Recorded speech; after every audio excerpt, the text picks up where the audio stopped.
The views and opinions expressed by the hosts and the guests do not reflect those of the show, the management, and the company.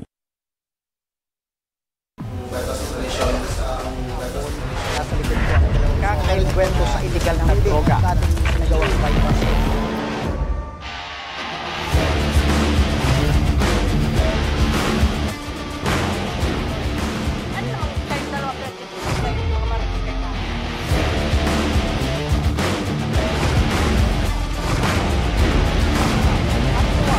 At paano sinapit ng biktima ang mapait na kamatayan?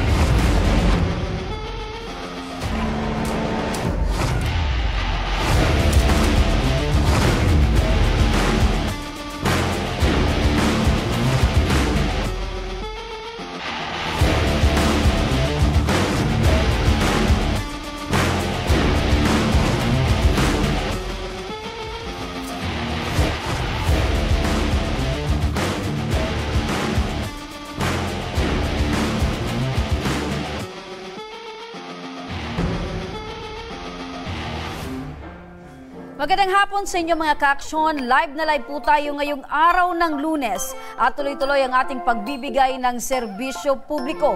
At live din tayong napapakinggan sa 90.3 Radyo Oragon Sorsogon, 88.3 sa Catanduanes, 90.7 Legazpi City at live na rin tayong napapanood sa ating YouTube account.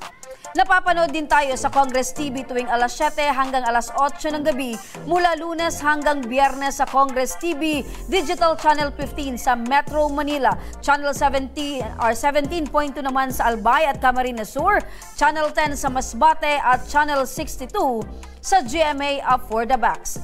Umpisa na natin ang ating tabang ora mismo. Eto mga ka-aksyon, lumapit sa atin ang 55 taong gulang na si Nanay Lydia Dacleson na mula pa sa Pili, Camarines Sur. Ang kanyang hinaing halos 5 buwan na umanong nawawala ang kanyang 15 taong gulang na apo na PWD na si Eileen Dacleson Labrador. Ang kanyang panawagan, panoorin po natin ito.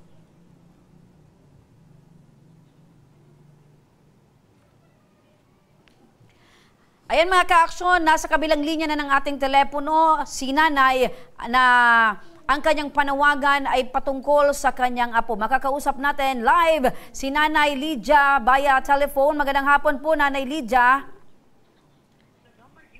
Ayan, so eto mga ka-aksyon ay patungkol sa kanyang apo na nawawala hanggang ngayon at hindi pa nila alam kung nasaan at ano yung dahilan kung bakit nawawala etong kanyang apo. Etong apo ay PWD, isang PWD na taga Pili, Camarines Sur. Ilang araw na din itong pinaghahanap ng kanyang pamilya pero hanggang sa ngayon ay hindi pa rin nakakauwi at hindi pa rin alam ang kalagayan nito. Ayan, nasa linya na ng telepono si Nanay. Magandang hapon po Nanay. Nanay Lydia. Magandang hapon din po, ma'am. Apo, Nanay Lydia, kumusta po kayo ngayon? Okay man po, ma'am. Apo, okay po pero mukhang andyan pa rin po yung kaba, nag-aalala at pinoproblema nyo po ngayon kung kamusta na po yung kalagayan ng inyo pong apo? Okay, opo, ma'am. Talagang sobrang pag-alala ko, ma'am, kasi mga kumagano ko kung saan ako buti nakaano ko dito sa babang oras mismo na pinaanuhan ako ng mahal sa Panginoon. Sana matulungan niyo ho. Apo. Nanay, kailan pa po nawawala ito pong apo ninyo? Yung March 8 pa po. March 8. So, halos maglilimang buwan na po. Opo. Apo. Ano po yung nangyari at halos 5 buwan na pong hindi nakakauwi ito pong, ano po yung pangalan po nitong apo ninyo, si Eileen? Apo, pakikwento nga po sa amin ay, ano po yung mga kaganapan bago po nangyari ito pong pagkawala ng apo po ninyo? Ito po, nasa trabaho po ako ngayon. Apo. Nanay Lydia, pwede po pakiayos po ng inyong signal para po magkaintindihan po tayo at hindi po masayang ito pong ating pinag-uusapan. So ano po yung nangyari bago po nawala ito pong apo ninyo? Ito po siya sa bakit po. Dalawa sila magkapatid. Tapos, pagdating ko po, wala na siya. Tapos, hinanap ko po siya. May nagsabi sa akin na may nakakita sa may tapat ko. Okay. Hanap na akong anak, tapos na ano po siya ng March. Wala si Pizza 8. Okay. Tapos po, tapos siya, sabi ko, bakit ka ako umalis? Okay. Sabi ko ng lalaki, Nanay Lydia, may asawa na daw siya. Nanay Sabi Lydia, ko, kung mag-aasawa, sabi ko ng lalaki, kung mag-aasawa mo yan, Loy, punta ka sa barangay, mag-usap tayo. At sabihan, wala na, hindi po sa akin sa barangay. okay. Nanay Lydia, sandali lang, medyo malabo po at medyo paputol-putol po yung inyo pong pagsasalita. Pero Nanay Lydia, ano pong binabanggit nyo na barangay? Nagkita po kayo sa barangay, ipinaabot nyo na po ito sa barangay. Ano po yun? Pakiulit lang po, Nanay Lydia. Nanay Lydia? Opo, ma'am? Apo, pakiulit nga po doon po sa parte ng nabanggit nyo po yung barangay. Sa ano po, dito sa barangay, dito sa Risha na wala. Okay. So dyan mismo sa barangay po ninyo na wala itong si Aileen. Opo, di barangay de Losari po. Tapos, sabi ko doon sa sabi ko sa lalaki, kung aasawahin mo ka ko yung apo ko, mag-usap tayo sa barangay. Sabi niya, hindi doon sa barangay. Kabayan ka po, kasi, tapos sabi ko, bukas ako, para tayo sa barangay.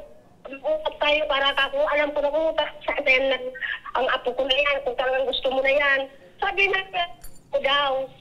Okay. Nanay Lydia, sandali lang po. Nanay Lydia, ito pong apo ninyo, ilang taon na nga po ito, Nanay Lydia? Itong si Aileen? Apo, 10 na po. 14? 15 po. 15, okay. So 15 years old po itong apo ninyo. Ito pong lalaking binabanggit nyo, ilang taon na po ito? Hindi ko po natanong, ma'am, kasi kalahating oras lang kami nag-uusap. Apo, pero sa inyo pong pagtansya, nasa anong edad na po itong binabanggit yung lalaki?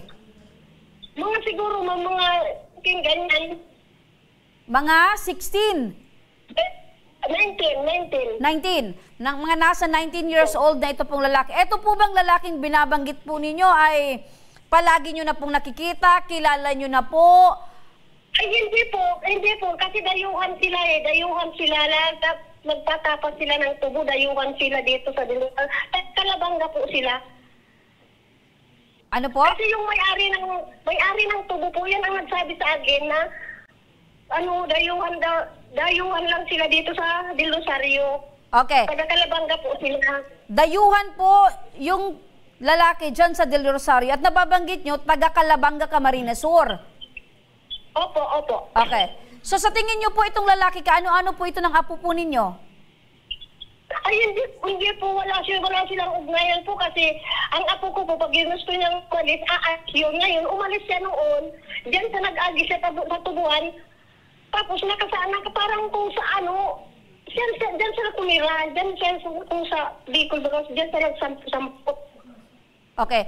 So parang binabanggit nyo po, Nanay Lydia, na ito pong lalaki ay hindi po kaano-ano ng apo po ninyo, pero posible po at hinihinalaan nyo po na ito po yung kasama or kumuha po sa apo po ninyo.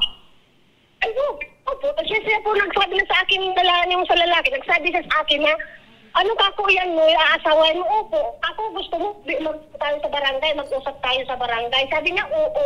So, hindi naman ako sinipot, umalis na yung mga baraks nila, ilalkas na.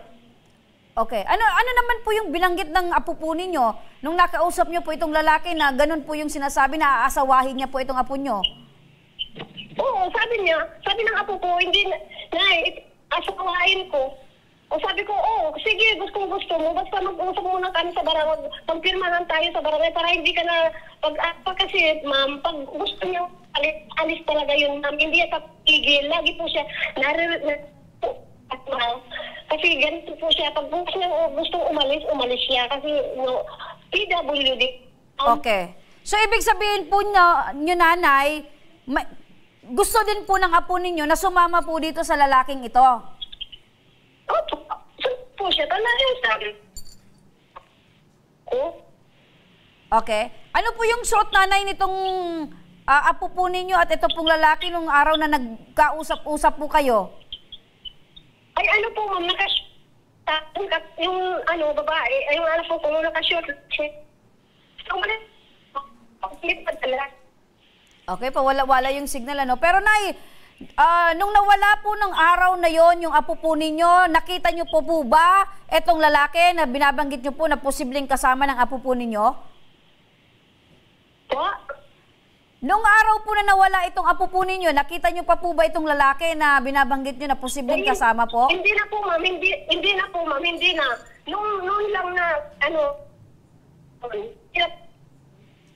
kasi dinangay na po niya eh. Okay.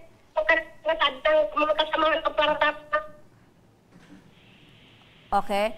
So, ibig sabihin, malakas po yung pakiramdam po ninyo at talagang sarado na po yung isip nyo na ang kasama po talaga ng apo po ninyo ay ito pong lalaking binabanggit nyo. Gusto na rin mga pangasawa ang apo. Kaya sa niya, kung maasawa uusap kami sa barangay. Okay. So, ang gusto nyong mangyari, mag-usap kayo sa barangay. Nangyari po ba yung pag-uusap sa barangay? Hindi po, ma'am. Kasi pumakas na silang gabi. Okay. Kasi inintay ko pinuntahan ko yung barracks, yung tambaghan na, kasi barracks wala na. Okay, so ang binabanggit nyo po, inihintay po sana ninyo nung gabi na yon na magharap-harap kayo sa barangay, kaya lang hindi na po sila dumating. Hindi na po, hindi na. Okay. So, alam po ba ito ng magulang nitong lalaki na ganito po yung... Ay, hindi po. Hindi po yan. Ano po yan, mga magulang sa tubo. Mga lang yun, mga kapatid daw yung may mga anak na maliit, dalawa, yung nakausap ko. Sabi ko, sino ka ako? Kapatidan na kami ng ng asawa na yan, inaasawa ng paapo mo. Okay. Yun ang sabi. So, ibig sabihin, walang kaalam-alam po yung pamilya. Alam niyo po ba, Nay, yung address nitong lalaki? Yun niya po, tinanong ko, kailan alik ko doon yung tapos. Okay. Nay, Nanay Lydia, pakiayos po muna ng inyo pong signal, medyo malabo po yung dating at hindi po tayo nagkakaintindihan. So, pakiayos lang po muna, nababalikan po namin kayo. So, yun mga ka-action, no? So, ang pinag-uusapan natin ngayon, etong PWD na posibleng tinangay, sinama nitong 19 years old na lalaki na hindi naman daw kaano-ano nitong bata, itong apo, pero sa pakikipag-usap nila ay gustong asawahin nitong lalaki etong PWDing apo ni Nanay Lydia. Ayan mga ka-action, nakikita natin sa screen ang mukha ng batang PWD na apo ni Nanay Lydia. Sa mga nakakita or nakakakilala sa mukha nitong bata, mari po kayong makipag-ugnayan sa aming pong tanggapan. So, balikan natin si Nanay Lydia. Nanay Lydia? Apo. Nanay Lydia, tanong ko po kanina kung alam nyo po yung address nito pong lalaking binabanggit nyo na posible pong kasama po ng apo po ninyo. Tinanong ko po yung kasamahan nilang para tatapas. Sabi ko, saan ka po nabangga? Sabi nila, sa daw? Saan daw? Hirumay. Saan daw po? Sa Calabanga po, ma'am. Apo, saan daw po sa Calabanga? Malaki yung Calabanga, merong Mangiring, Talakop. Karumay. Karumay. Okay, so sa unahan pa po yan, malapit na yan sa Tinambak. So yun po ang binabanggit. Pero sabi ko nga, pupuntahan ko kako yung nanay sabi niya sa akin, hindi ka makapunta. Bakit? Iulala ka rin. Dalawang sapa pa daw na lilipat. Hihingalin daw ako kasi alam mo naman, magdana ako. Hihingalin daw ako pag pumunta ako doon. Dalawang sapa daw ang dadaanan ko. Tapos isang oras, ikalahati, lalakad ako. Ay sabi ko, hindi na ako pupunta doon. Sa barangay na lang ako report doon sa Calabanga. Opo, tama naman yun, Nanay Lydia, no? Kung ganun po yung binabanggit nilang description sa lugar na yon, pwede po kayong makipag-ugnayan, humingi ng tulong sa barangay. Pero Hindi nyo po ginawa yun, Nanay Lydia? Hindi po kayo pumunta doon sa barangay? Hindi po, ma'am, kasi ang pamasahe daw, ma'am, 300, papunta lang doon. 300 daw, balikan, 600, ma'am. Isa lang kami. Walang talaga, ma'am, kahit pamasahe lang, hindi ko kaya mahanap yun, ma'am, kasi natanda na po, asawa ko din, senior na rin. Opo. So, ibig sabihin po, Nay, tiniis nyo na lang po na sa loob ng 5 buwan ay wala po kayong ginawa na makipag-ugnayan man lang sa barangay. So, sinubukan yung pumunta po doon para malaman po ninyo kung naandun talaga yung anak po ninyo, ay apo po ninyo, kasama po itong lalaki. So, wala po kayong ginawang ganon? Wala na po, ma'am. Wala na po. Kaya nga na ako, ma'am, nakaano dito sa Tabang Ora mismo kasi para ako matulungan kung paano ko gagawin. Okay, so... Kaya na ang paraan ko, ma'am, dito sa cellphone ng Tabang Ora mismo. Ito po bang apo po ninyo, Nay, ay meron pong dalang cellphone? Etong lalaki, meron po ba kayong contact? Mayroon po yung cellphone. Ipinagbenta daw ng 200. Pinagbenta ng 200? Pesos. Sabi ng ng mga babae doon na kapatid ng lalaki, pinagbenta daw 200. Okay. Nanay Lydia, matanong ko lang po, kasi ito pong apo ninyo ay isang PWD. So ano pong klaseng kakundian meron po itong apo po ninyo? Ano po siya, ma'am? Pinagpa-medical po yan sa Kadlan. Tapos ang isip niyan, ma'am, para sa 7 years old lang po siya talaga. Hindi na siya tatas ang isip daw niya. Hanggang sa 7 years old lang siya. Opo. So ibig sabihin yung kanya pong... sa akin sa Kadlan. Opo. Ibig sabihin yung pong kanyang edad ay hindi po akma sa kanyang pag-iisip? Hindi po. Hindi po. Kaya may medical po ako galing sa Kadlan na ganyan yung sinabi sa akin ng doktor. Hanggang sa 7 years old lang ang kaisipan niyang apo ko. Okay. Eto pong apo po ninyo ay, eto po ba ay laging umaalis ng bahay po ninyo at bumabalik naman? Opo, ma'am. Pag tinatiming lang po kami, ma'am, pag umalis kami, nasa trabaho kami sa Kawayan, pag gusto niyang umalis, pero pag wala siyang iniisip na umalis, hindi naman siya umaalis. Pero pag ginusto niyang umalis, maglalakad yan hanggang sentrong Pili. Pero bumabalik naman po. Palaboy-laboy po yan dyan sa Pili. Tapos may nakakita, kukunin ko naman kung saan sa release, kung saan. So hindi po siya umuwi ng kusa sa inyong bahay, kundi kinukuha niyo po, pinupunta niyo? Hindi po, ma'am. Hindi po talaga nung uwing kusa. Talagang hinahanap-hanap po yan dyan sa release kasi dyan ang tambayan niya sa release. Opo. So eto na po yung pinakamahabang panahon na talagang hindi niyo na po nahanap at hindi na niyo na po nakasama mula nang umalis. Opo, ma'am. Opo, ma'am. Yan ang pinakahaba po, ma'am. Opo. Eto po ba, Nanay Lydia, ay nailapit niyo na po sa PNP? Humingi na po kayo ng tulong? Ay, noon po, ma'am, laging umaalis yan. Pero hindi po ako na dyan sa PNP. Balik-balik dyan po ako sa PNP. Okay. Sabi nga ng mga polis dyan, okay na po. Lagi na ako bumabalik-balik dyan sa PNP. Unang siya na laging umaalis. Pero napitik sa DSWD, kinulong na yun sa DSWD. Kami mag-apo akong lula niya, nakakulong ako sa DSWD. Pantayan ko siya doon, natutulog kami doon. Pag mabihis lang ako, babalik ako dito. Sabay, balik na naman ako sa DSWD. Sabi ko, bantayan ko na kakuya sa bahay. So, sabi ko, Nanay... hindi pwede mabantayan ako. Opo. Kung may trabaho ko, hindi ako pwede hindi magtrabaho ko. So, paano ba anak buhay namin, pagkain namin? Okay. Nanay Lydia, nababanggit niyo po na pag-gala-gala, umaalis talaga pag gustong umalis ito. Paano po, sabi niyo, nagtatrabaho po kayo. So, sino po yung iniiwan niyo, naiiwan po para bantayan po itong si Aileen? Ay, yung kapatid niya, ma'am, 14 years old. Yung kapatid niyang? 14 years old, na babae rin. 14 years old, okay? So, nung mga oras na yun po, hindi po ba nabantayan itong si Aileen na umalis? Hindi ako bantayan. Pag lumabas daw sa liko, hindi naman niya alam, parehas ng iniwan niya dito, iniwan ko dito. Sa akala niya, maliligo kasi kinuha niyang tuwalya, kinuha niyang bihisan niya. Doon sa CR namin, isinampay lang niya yung damit niya. Hindi naman naligo, dinala lang yung tuwalya. Nakuta ko yung tuwalya sa tubuhan. Ayun pala, nandun na sa Pili. Ayun. So, meron naman palang nagbabantay, kaya lang, nasa lisihan, nalusutan. Oo, nasa lisihan talaga, ma'am. Nasa lisihan. Okay. So, ngayon po, Nanay Lydia, ano po yung nasa isip po ninyo ngayon? Ito bang apo po ninyo ay talagang naninindigan po kayo na ang kasama po nito ay yung pong lalaking nakausap po ninyo? Opo, ma'am. Opo, ma'am. Yun ma'am. Yun na talagang nasa isip ko, ma'am, na yung lalaki na yung kasama. Okay.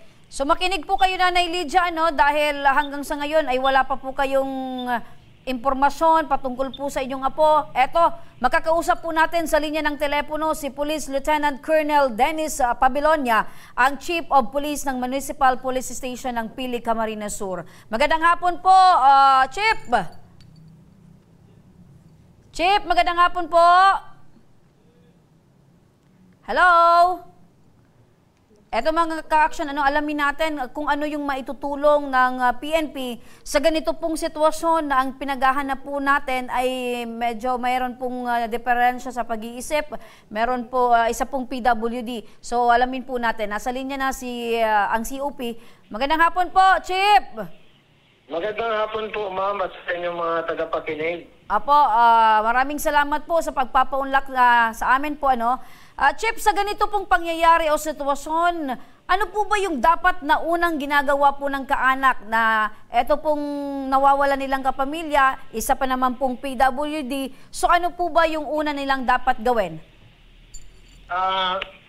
Una po, hanapin nila sa palibot, baka nandyan lang, or hanapin nila sa mga kamag-anak. Pag hindi nila nakuha, ipalam nila sa barangay para matulungan sila. At kung wala pa rin impormasyon, agad pong ipa-record sa amin para matulungan namin sila maghanap po. Opo. COP, for the record po, marami na po ba na record na ganitong uri ng kaso or sitwasyon dyan po sa inyong tanggapan? Parang meron na rin na-record, pero natagpuan naman kaagad kasi yun nga mga sinabi ko, hindi nila agad na hanap sa mga relatives nila o sa mga barkada, nandun lang pala yung hinahanap nila. Ayun. Pero yung nawala talaga, ma'am, wala pa naman tayong na-record na hindi pa natagpuan po. Opo. So, meaning to say, dahil eto pong pagkawala po ng apo ni Nanay Lydia ay hindi pa po nailalagay sa record po ninyo, so wala pa pong action taken galing po sa inyo pong ipatura? Wala pa po, ma'am, pero nalaman lang namin po, ma'am, through sa inyo po na may ganun nangyari. Nakipag-coordinate na rin kami sa barangay at kung pwede, ma'am, masamahan si Ma'am Lydia dito sa estasyon para muli naming tulungan po siya. Kasi tinulungan na rin namin siya maghanap dati. Opo, maraming salamat po COP, dahil si Nanay Lydia ay walang-wala din po, kaya isa daw po yun sa rason kung bakit hindi niya mapuntahan po yung bahay ng lalaki, kasi wala daw din po silang pinansyal na pera, wala din po silang panggastos, walang pamasahe, at hindi alam yung mga gagawin. Ngayon po, COP, maglilimang buwan na po. Wala po ba sa inyong nakarating na impormasyon patungkol po dito sa apo ni Nanay Lydia? Ngayon pa lang namin po, ma'am, nalaman na may ganong pangyayari. Na hindi kami na-informa kaagad ni Nanay Lydia. Siguro dahil doon sa mga binanggit nyo. Ganito na lang po, ma'am, kung halimbawa may pagkakataon siya o kung wala talaga, pwede rin namin puntahan siya dyan sa bahay nila at gagamitin namin yung mobile. Kung may information siya doon sa lokasyon ng apo niya, tutulungan po natin na puntahan yun para Okay, so nanggaling na mismo kay COP yung inisyatibo na pupuntahan yung posibleng kinaroroonan nitong lalaki at nung apo dahil merong nababanggit si nanay na lugar doon nga po sa Calabanga, COP? Opo, ma'am. Opo. If in case po COP na andun po yung apo ni Nanay Lydia, isang PWD na andun po sa 19 years old na lalaki, kasama po yung pamilya, ano po yung kasong pwedeng kaharapin nito pong lalaki, kasama po yung pamilya na posible pong accessories po doon po sa pagtatago nito pong apo ng kanila pong anak? Unang-una po, alamin po muna natin kung ano talaga ang circumstances ng nangyari.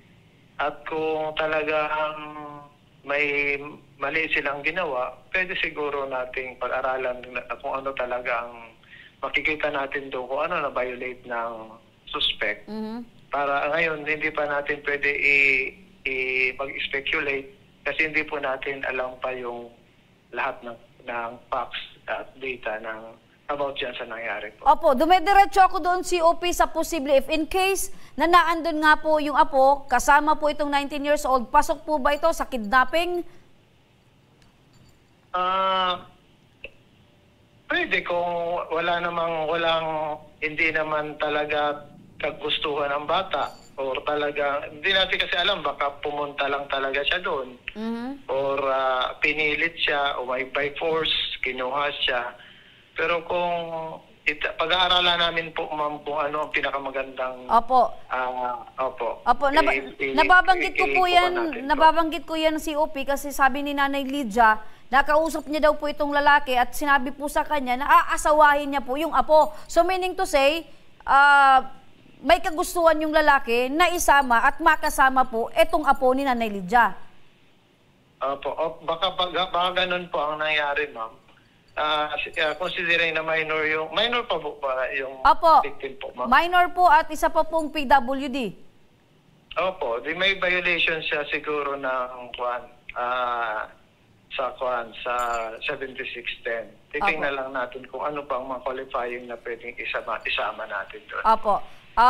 COP, mensahe nyo na lang po sa mga kabataan ngayon, sa mga tagapanood at nakikinig sa mga ganito pong sitwasyon. Ano po ba yung mga dapat nilang tandaan at mga dapat po nilang hindi gawin para po maiwasan ang ganito pong mga sitwasyon?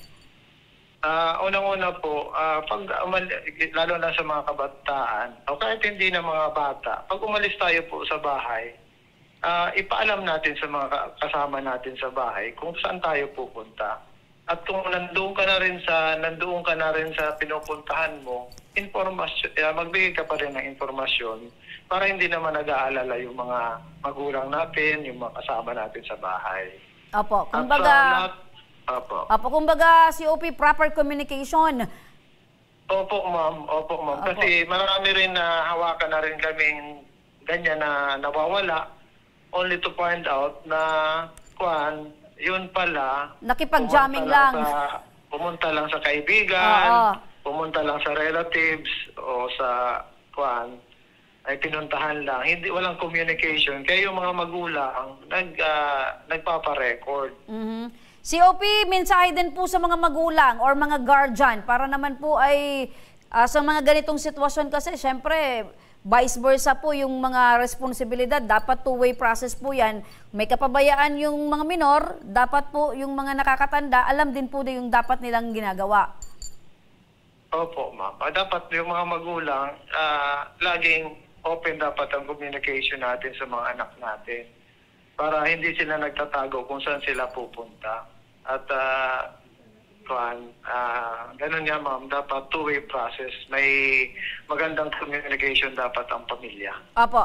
With that po, COP, Police Lieutenant Colonel Dennis Pabilonia, ang hepe ng Municipal Police Station ng Pili, Camarines Sur. Maraming salamat po sa inyong panahon at oras.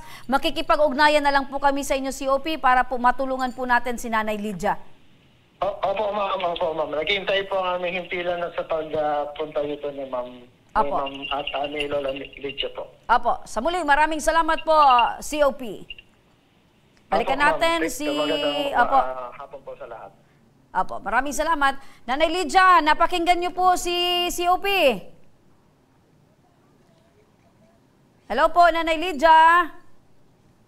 Okay. So yan mga ka-action, binabanggit ni COP na dapat yung mga magulang din, lalo na pag minor at PWD yung kapamilya ninyo, meron po kayong responsibilidad. Doble po yung pagbabantay. Ayan, nasa linya na si Nanay Lydia. Nanay Lydia? Ma'am po. Apo, Nanay Lydia, napakinggan niyo po si COP. Opo, ma'am, opo. Apo, sasamahan daw po kayo ng kanilang team para po mapuntahan po itong lugar po nitong lalaking binabanggit po ninyo para naman malaman po kung naandun po yung apo po ninyo.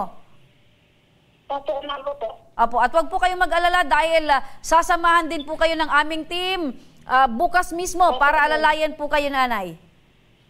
Opo, ma'am. Salamat po, ma'am. Salamat. Apo. So, wag po kayong mag-alala, Nanay, dahil isipin lang po natin, positibo lang, na nasa mabuting kalagayan sana po ang inyo pong apo.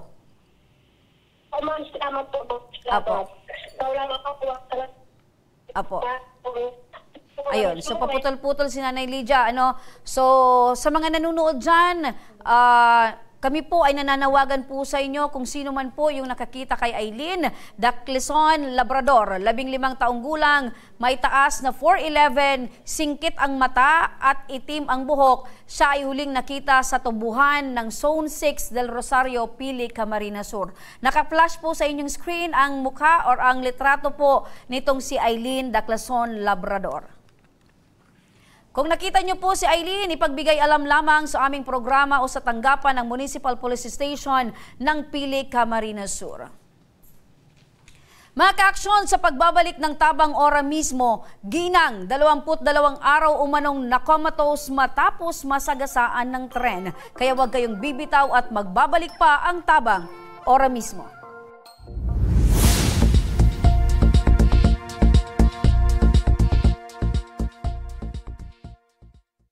Marahin aldaw sa Indo Gabos. Ang aldaw na ini ay para sa Indo, para sa tuyang mga kababayang Bicolano na nangangaipuhan kan kalinga, asin manlain-lain na medikal na serbisyo. Ini po ang sa tuyang dalan para makapaghatod kan serbisyo maski guraano ini karayo o karani ang sa Indong kinamumugtakan. Ang Tarabangan Caravan ay saro pong inisyatibo kanako Bicol Party List na igwang layunin na darahon ang serbisyo medikal asin dental direkta sa saindong mga komunidad. Aram po niya to na daigabos may kakayahan o pagkakataon na makaduman sa ospital o klinika. Kaya't kami na po ang nagrarani sa Indo. Kaibahan ang matitibay na doktor, dentista, medical personnel, asin mga volunteer kan ako Bicol Party List. Libre po gabos ang serbisyo medikal, dental, laboratory, asin mga bulong. Wala po kamo na dapat ihadit sa gastusin ta ini ay para sa indong kalusugan. Kaiba taman po ang satuyang programa ang libreng gupit, asin masahe para sa satuyang mga kababayan. Maliban digdi, may local recruitment activity man kitang unyan. Ini po sarong biyaya para sa satuyang mga kababayan na nag-aanap kitrabaho. Sana po ay makatabang ini sa Indo. Tangani, makaanap ki mga bagong oportunidad para sa Indong pamilya. Mga kababayan, buya ko pong ipaabot sa Indo na ako Bicol Party List permi yaon para sa Indo. Sadto ngunyan asin sa maabot. Kami po ay padagos paglilingkod sa bawat Bicolano. Kami po ay nagpapasalamat sa saindong padagos na suporta. Habang yaon ang suporta kan kada Bicolano sa ako Bicol Party List, padagos po niya to dadarahon ang mga programa na direktang nakakapiktar asin nakakatabang sa Indo Gabos. Sa giraray, dakulaw pasasalamat po sa indong pagtangkilig asin pagtitiwala naway padagos niya tong ipangadji ang mga kalusugan asin kaligtasan kang bawat saro. Padagos po kitang magtarabangan asin magkasararo para sa mas malusog asin masiglang Bicolandia. Dakulang salamat po asin marahin na aldaw sa Indo Gabos.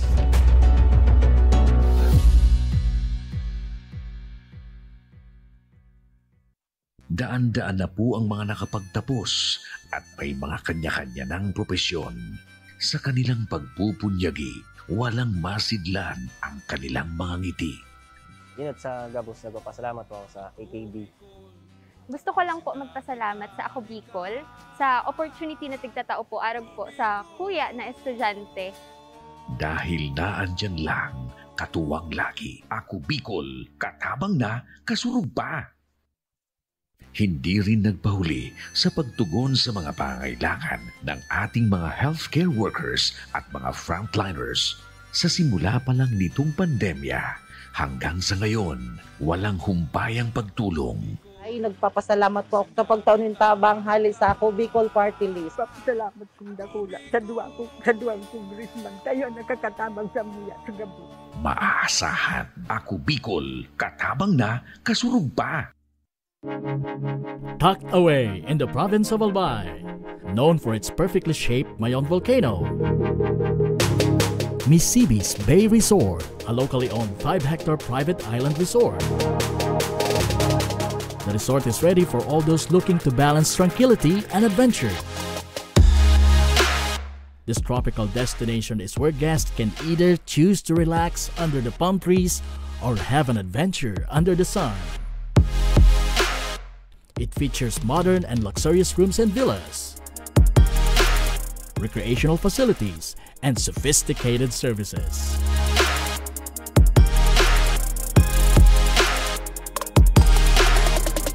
Come and experience Misibis Bay Resort, your tropical island getaway.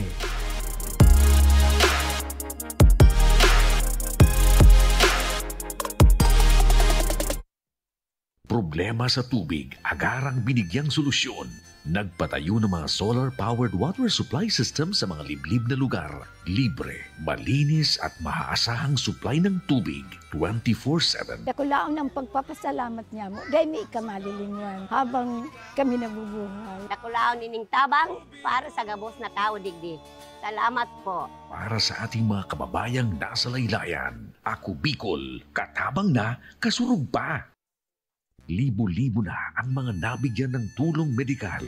Bata, matanda, kahit sino man, lahat ng mga may karamdaman, may maaasahan. Nagpapasalamat sa Ako Bicol Party List. Hindi po namin makakalimutan ang tulong na dinala ninyo dito sa aming bayan. Maraming salamat po. Dahil iisa lang ang tunay na nagmamalasakit. Ako Bicol, katabang na, kasurug pa.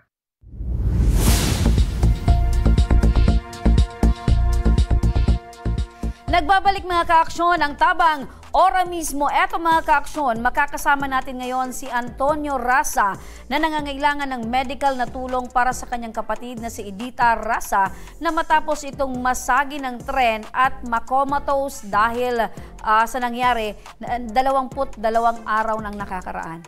Tama po. So ang kanyang panawagan, panoorin po natin ito. Ako po si Antonio Rasa.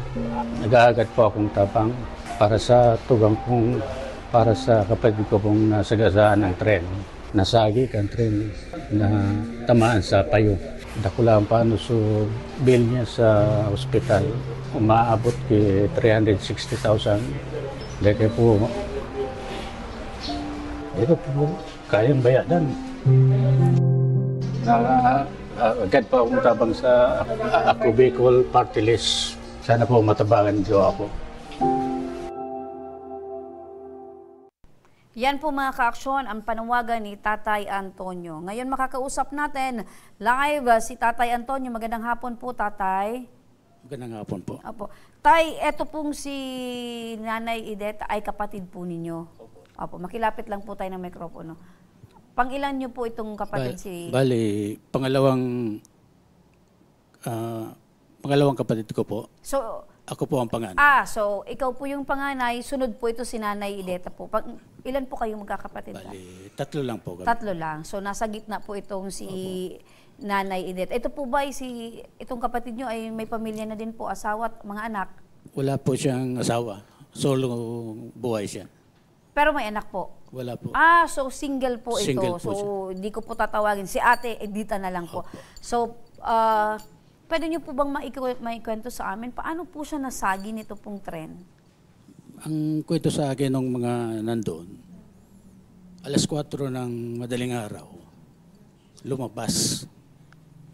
Siguro nagugutom kasi yung tiyahin namin nasa kabila. Doon siya pumupunta pag nagugutom. Opo. Hindi niya siguro napansin yung tren kasi hindi nagpupusin ang tren eh. Paglingon niya, doon na, nagulat din siguro, natamaan siya sa ulo. Nasagi siya. Ayun. Pero normally, ito po bang bahay niyo katabi lang po ng rilas ng tren? Sa kabila po kami, so tiya ko, kabila naman. So, harapan yung bahay po ninyo, sa gitna po yung riles ng tren. So, mga anong oras po ito nangyari? Alas 4 daw ng madaling araw. Ganun, early in the morning, dumaan po yung tren. Opo. Gising na din po itong kapatid po ninyo. Oo, kasi halos konting oras lang po tinutulog dyan eh. Opo. So, nung nangyari po yung nasagasaan po or nasagi po ng tren yung kapatid po ninyo, saan po kayo noon, tay? Ako kasi may asawa na po ako, sa Carmona na ako nakatira. Carmona, Cavite. Opo. So, umuwi lang po kayo dito Opo. dahil po sa nangyari sa Nangyari kapatid po ninyo. Ito pong kapatid nyo, saan pong lugar ito nangyari? Sa may tapat ng Sagpon, Daraga. Okay. So, doon mismo po ang bahay ninyo at ito pong kapatid po ninyo. So, nung nasagasaan po ng tren, ano na po yung nangyari? Nadala man kaagad po sa ospital? Sabi daw, nakatayo pa siya. Tapos yung maya-maya, pag-upo niya, natumba na po. Okay. So, malala po yung... Malala. Yung tama ng kapatid po ninyo. So, sa ulo po ba? Dito daw po. Okay. So, ano po yung sabi ng doktor? Kumusta po? Ano po yung diagnosis ng doktor? Ang sabi ng doktor, lalagyan daw ng tubo rito tapos kuoperahan. Ngayon, nag-usap kami ng kapatid ko at mga pinsan ko. Huwag na lang, operahan. Huwag na. Huwag na. Pero ang sabi ng doktor, kailangan maoperahan. Kailangan po rin. Pero decision po ng pamilya, huwag na pong i-undergo ng operation. Opo. Bakit po ganun po yung Kasi, naging pag-uusap po ninyo at decision? Ano na po eh, medyo nakikita po namin. Hirap na siya. Hirap na po. Pero nakita na, nagtataka po yung doktor, malakas pa rin ang puso. Hindi daw abutin ng, sabi niya, hindi abutin ng 3 araw, wala na. Pero nagtaka rin kami, malakas pa rin yung heartbeat po niya. Heartbeat po niya malakas. So, ibig sabihin, lumalaban po yung kapatid po ninyo. Pero binigyan na po ng taning ng doktor na 3 araw. Okay? Mawawala na daw. Mahihina daw yung tibok ng puso. Pero tuloy-tuloy pa rin ng... praise God, ano po. So, sabi niyo po, ito pong kapatid po ninyo ay walang asawa at mga anak. Single po siya. Single. So, sino po yung nag-aalaga po sa kanya ngayon? Bali po yung tiya namin sa kabila, siya ang nagpapakain sa kanya. Nandun po sa ospital?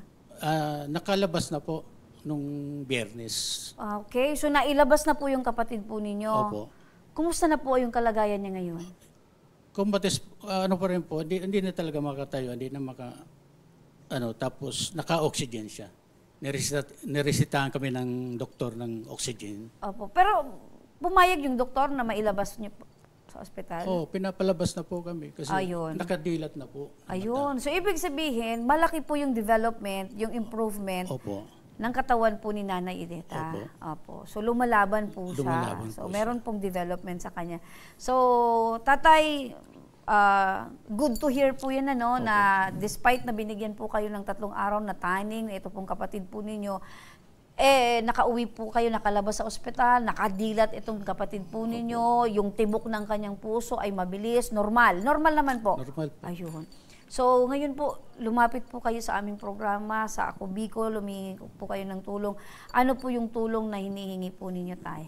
Bali po, kasi hindi ko masyado pong malaki yung bill sa ospital, umabot ng 360,000. 360,000. Opo. So, yun po ang... Hindi ko po kayang bayaran. Opo. Ano po pala tayong trabaho po ninyo, tay? Dati kasi may trabaho ako, nasa tracking, Painante. 16 na po ako, wala na po. Kaya wala po ako trabaho ngayon. So yun po tay ang parang naiiyak na po kayo dahil hanggang sa ngayon po hindi nyo alam kung saan po kayo pupulot ng ganong laking halaga. Opo. Yung mga kapatid po nyo, yung 2 po. Bali 3 lang po kami. Kaya yung 2 po nyo... Yung bunso ko pong lalaki, siya ang nagbibigay na lang ng pagkain sa kapatid ko, nagpapadala. Tapos, kunting gamot. Opo. So, pero tayo nakakausap niyo po ngayon yung kapatid niyo? medyo nagsisenyas-senyas lang siya. Pag tinatanong ko, ganun lang, senyas-senyas lang. Gaano niyo po kamahal po itong kapatid niyo, tay? Mahal ko po yan. Opo. Kung meron po kayong hindi makakalimutan sa kapatid po ninyo, dahil nababanggit yung mahal na mahal niyo po, ano po yun, tay? Sana po matulungan kami. Kahit man lang po pambayad sa hospital na lang sa bill. 362,000. Napakalaking halaga. Opo, napakalaki. Hindi ko po kaya bayaran. Sa tanan ng buhay niyo po, tay, nakahawak na po kayo ng 360. Hindi pa po. Opo. So ngayon iniisip niyo po pangbayad pa lang ng hospital. Pambayad lang sa hospital. Opo. So hinga na po kayo, tay, ng malalim, yan. So para sa kahilingan niyo po yan, tay, kasama po natin ngayon si Ma'am LB Sedeño, ang coordinator po ng Ako Bicol Party List. Naririnig niya po, napakinggan niya po yung hinaing po ninyo. Miss LB, magandang hapon. Yes po, magandang hapon, tatay, at magandang hapon, Marirem. So, Miss LB, napakinggan niyo po yung kahilingan ni tatay na 362,000 na pambayad sa hospital bill at walang-wala daw po sila. Naiiyak ka na ngayon din, Miss LB. Alam ko po yung talagang ng puso po ninyo na makatulong. Ano po yung maitulong po natin kay tatay? Naiintindihan ko si tatay kasi siyempre ako panganay din akong kapatid. Siya panganay din. Nag-iisang kapatid nilang babae. Yung nangyari, ganun pa. Diba, ang hirap talaga, tatay, na isipin mo na ganun yung kapatid mo. Tapos isipin mo pa yung pambayad sa ospital. Yung kailangan ng kapatid niya, yung diaper, lahat. Sila mag-iisip. Diba? So, ngayon, tatay, si Kong Saldi po and si Congressman Pido Garben, kasama po si Speaker Martin Romualdez, nagpaabot na po ng tulong na ang instruction po, isagutin daw po yung hospital bill ng kapatid ninyo. Maraming salamat po. Apo, sagutin yung hospital bill. Ibig sabihin nito, Miss LB, 362,000 buong-buo. Yes po, bibigay po ng Ako Bicol Party List yung guarantee letter through DOH po. Wala po kayong babayaran kahit piso sa hospital. Libre niyo pong makukuha yung clearance para wala na po kayong problema sa hospital, tatay. Salamat po. Yan po si Kong Saldi, ang Ako Bicol Party List, si Kong Garbin, si Speaker Martin Romualdez. Ganyan po sila tumulong. Lalapit lang po tayo talaga sa kanila para maintindihan po natin, maintindihan po nila yung problema natin. Ano po? So paano po, Miss LB, tuluyang matatanggap ni Natata yung tulong mula po sa Ako Bicol Party? Sasama ko na po sila ngayon sa Ngayon BRHMC. mismo? Pagbalik ko, yes po. Ayun. Ibibigay natin yung guarantee letter and then idadalhin sa social worker para bigyan na po kayo ng clearance. Wala na kayong babayaran. Wala po kayong pupuntahan, tay? Wala na po. Diretso na. Sasama na po kayo kay Miss LB para po matapos na ngayon yung problema po ninyo. Ano po yung pakiramdam nyo ngayon, tay? Medyo nakahinga na po ako. Opo. Opo. Salamat. Hindi ko po sana ulalapit eh. Opo. Tay, hindi po kayo nagkamali sa nilapitan po ninyo, tay, dahil talagang ang Ako Bicol Party List po, tay, simula po noon hanggang ngayon at sa mga susunod pang panahon, lagi po naandyan para tumulong po sa mga nangangailangan, tay. Opo. So, masaya po kami, tay, na gumaan po yung pakiramdam po ninyo. Opo, salamat po. May mensahe po kayo kay Congressman Saldi ng Ako Bicol Party List. Congressman po, salamat po sa tulong na binigay niyo sa akin. Hindi ko po makakalimutan ito sa tanang buhay ko. Apo. Salamat po. Maraming salamat po, tatay. Miss LB, maraming salamat din po dahil kayo po yung naging tulay, naging daan para po gaanan po yung problema ni na tatay. Yes po, ganyan po tayo sa Ako Bicol Party List, tatay. Isang tawag lang kay Kong Saldi, sasagot po siya kaagad. Salamat po. Ayan. Yan po, tatay, si Miss LB Sedeño, ang coordinator po ng Ako Bicol Party List. At tatay, hindi lang po nagtatapos dyan yung tulong po ng Ako Bicol Party List. Doon po sa babayaran yung bill, nasasagutin na po ng Ako Bicol. Eto po, tatay, tanggapin nyo din po itong bigas na syempre, importante po yan, tay, sa pang-araw-araw. Salamat po. At yan po din, tay, tanggapin nyo din po yan, tay, na Mogo Products. Kung meron po kayong apo, tay, meron po kayong apo? Wala po. Opo. So, kayo na lang po, tay, ang uminom niyan at yung kapatid po ninyo. Ibigay ko po sa kanya lahat yan. Opo. Ayan, tay. Bitbitin nyo po yan. Malaking tulong po ba yan sa inyo, Tay? Malaking tulong po ito sa amin. Ayan. Sa kapatid ko. Opo. Para mabilis po gumaling siya. Ano po yung mensahe niyo po sa kapatid po ninyo, Tay? Ano po yung tawag mo sa kanya? Edita lang. Edita. Hindi naman po edit or... Edit. Opo. Ako may kapatid din po akong Edita. Ang tawag namin Pichi. Ayan. So, sa inyo po, edit. Po. Sige, kausapin niyo po na tatay yung kapatid po ninyo at bigyan niyo po siya ng mensahe. Edit. Alam ko na lumalabang ka. Tibayan mo, loob mo. Magpagaling ka agad. Para makasama mo pa kami. Hindi ka pa naman masyado matanda eh. Medyo mababa pang mararating mong edad, magpalakas ka. Salamat po. Ayun. So yan ang mensahe ni Tatay, galing sa kanyang puso. Ramdam po namin yung pagmamahal po ninyo sa kapatid niyo, Tay. Kami po ay sumasaludo po sa inyo dahil bibihira po yung mga magkakapatid na meron pong pagmamahal katulad po niyo sa kapatid po ninyo, Tay. Salamat. Apo. Isasama po namin sa panalangin ang kapatid po ninyo para po ay tuluyan ng gumaling po siya, Tay. At yan mga ka-aksyon, ang mga problema at alalahaning ora mismong binigyang aksyon at tugon ngayong hapon. At para sa mga nagnanais na humingi ng tulong sa aming programa, panoorin po natin ito. Sa may mga problemang legal at medikal na nais humingi ng tulong sa ating programa, maaari po kayong magsadya sa aming tanggapan sa ground floor Embarcadero de Legazpi, Victory Village, Legazpi City. Bukas po ang aming tanggapan mula Lunes hanggang Sabado, alas 8 ng umaga hanggang alas 5 ng hapon. Sa mga nasa Metro Manila naman po at kalapit na lugar, maaari po kayong humingi ng tulong sa Action Cost Center sa North Wing ng Batasang Pambansa. Magpunta lamang po kayo tuwing araw ng Lunes alas 8 ng umaga hanggang alauna ng hapon. Maaari na rin po kayong magtungo sa Tabang Ora mismo Satellite Office sa Camarines Norte sa Provincial Capitol Building, Barangay 3, Daet, Camarines Norte. At para naman sa mga taga Camarines Sur, maaari na rin kayong dumulog sa Zone 2, Tagungtong, Goa, Camarines Sur. Bukas po ang aming tanggapan mula Lunes hanggang Biyernes, alas 8 ng umaga hanggang alas 4 ng hapon. Maaari din kayo magpadala ng mensahe sa aming official Facebook page na Tabang Ora mismo. Kahit anong reklamo ay amin pong tinatanggap. Huwag niyo rin pong kalimutang i-follow ang aming mga official social media account sa aming Facebook account, YouTube at TikTok account, Tabang Ora mismo. Action ko patuloy na magsisilbi. Action ko sa mga... At hanggang bukas mga ka-aksyon, sama-sama pa rin nating aksyonan ang mga problemang medikal at legal. Ito ang programang May Paninindigan, tutugon sa inyong pangangailangan. Ako po si Remy Araneta Mindones. Magandang hapon at salamat. Ito ang Tabang Ora mismo. Action ko sa mga nangangailangan. Action ko lahat ay dadamayan. Noon at ngayon tayo'y sinamahan. Action ko patuloy na magsisilbi. Action ko sa mga nangangailangan. Action ko lahat ay dadamayan.